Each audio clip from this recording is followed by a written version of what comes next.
Hi, everyone. I thought I'd take a minute and share this Ohm's Law memory tool. It's a way to remember how ohms, amps, and volts relate to each other and what happens when one of those numbers changes. So it's a way to remember electrical behaviors. We're all familiar with this Ohm's Law solving circle and the three formulas that are related to it. Volts divided by amps equals resistance. Volts divided by resistance equals amps.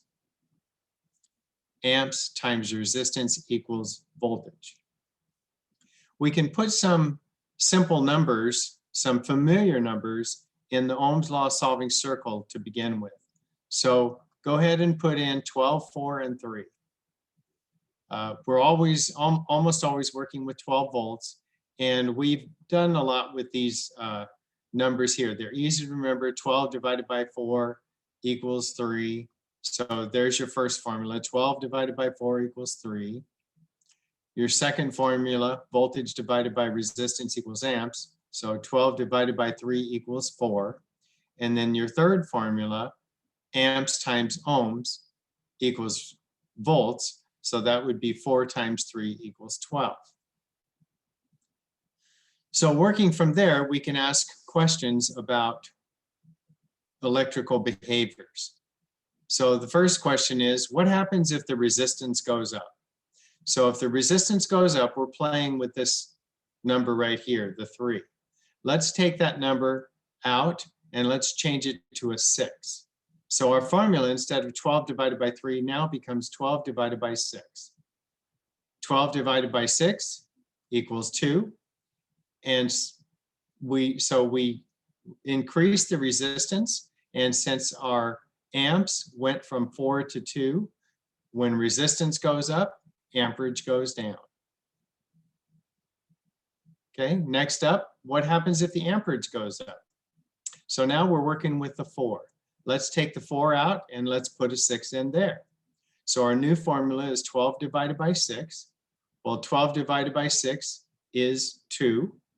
And since our resistance went from 3 to 2, we know that if amperage goes up, resistance must have gone down. And the third one, what happens if voltage goes down? Well, now we're working with the 12. Let's take that out. Let's replace it with the 6.